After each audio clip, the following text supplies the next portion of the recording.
vous contribuez, il faut le dire, à la vitalité économique de notre pays par la réflexion, par la création d'entreprises. Nous en discuterons. Lorsque j'entrais dans la salle, j'ai pu saluer quelques chefs d'entreprise jeunes et cela est une grande satisfaction d'être parmi vous pour créer un cadre d'échange avec les acteurs institutionnels que nous sommes. C'est toute l'idée de Jokko avec CSE. Il s'agit en fait de combiner nos efforts sur des questions qui nous interpellent, notamment les problématiques de jeunesse, de formation professionnelle et surtout de lutte contre le chômage et la promotion de l'employabilité. Comme vous le savez sans doute, le Conseil économique, social et environnemental constitue, vous l'avez dit, auprès des pouvoirs publics une assemblée consultative et représentative. On y trouve tous les corps de métier, en tout cas tous les secteurs économiques de la nation. Et par conséquent, modestement, nous pensons être dotés d'une expertise dans les domaines variés, économiques, dans les domaines économiques, sociaux et environnementaux. Le CES, comme on l'appelle communément, est de nos jours interpellé sur les défis et les urgences multiformes auxquels font face notre pays, dans un contexte de démocratie participative, ce qui explique justement notre volonté d'échanger avec des groupes comme les vôtres en dehors de cadres formalisés, tout cela pour répondre aux attentes justement de nos concitoyens. C'est pour ça que dès ma prise de fonction, en juin, le 1er juin 2019, j'ai voulu qu'on puisse renforcer la mission d'aide à la décision de l'institution en fondant nos études et avis sur des bases scientifiques, mais également en échangeant avec les groupes professionnels sur leur expérience pour davantage nourrir justement la qualité des avis que nous donnons, et tout cela pour justement une meilleure également appropriation par les populations du travail que le Conseil économique, social et environnemental fait. C'est pour ça que j'ai à cœur, avec l'ensemble des membres du Conseil, de nous inscrire dans une dynamique de réflexion stratégique autour de thèmes d'actualité, en phase avec ce qui constitue le cadre national de développement, le plan Sénégal émergent, et son pendant opérationnel, le plan d'action prioritaire numéro 2.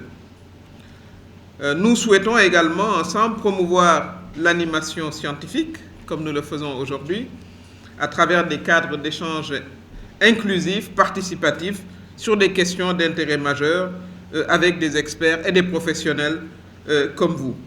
Et c'est ainsi que nous voulons que le Conseil économique et social puisse se faire davantage comprendre auprès des populations, mais des différents acteurs, pour qu'il y ait un enrichissement mutuel, comme je l'ai dit, pour que nos avis soient justement imprégnés de l'expérience des uns et des autres, notamment la vôtre, sur une question aussi importante que celle de la formation et de la lutte contre le chômage.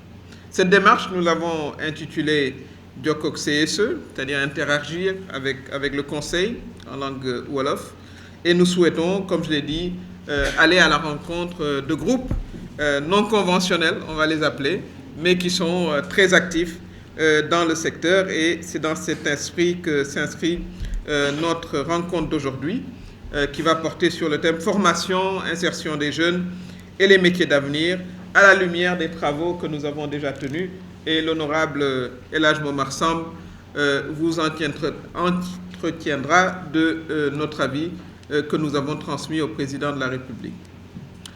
Autant que vous, nous avons été préoccupés par la question de l'emploi. On dit toujours emploi pour ne pas dire chômage, pour insuffler justement plus d'optimisme.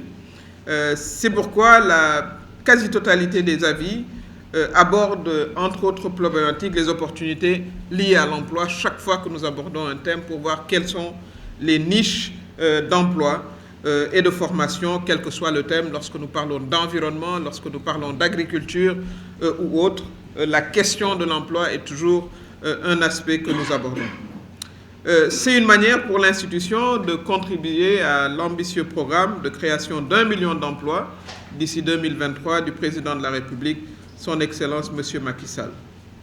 Je voudrais vous assurer, Mesdames, Messieurs, que le Conseil attend avec un intérêt tout particulier les conclusions de nos échanges. Et je voudrais, avant de rendre la parole, Monsieur le coordonnateur, vous réitérer mes remerciements pour cette démarche innovante qui, je l'espère, n'est que le premier acte d'une collaboration fructueuse, un cercle de partage et d'échange d'idées en vue de renforcer le plaidoyer pour un meilleur partenariat public-privé dynamique. Ce n'est pas seulement en termes d'investissement que cela doit se poser, mais également en termes d'échange d'expériences et d'échange d'idées. Donc, en souhaitant plein succès à notre rencontre, je vous remercie pour l'invitation.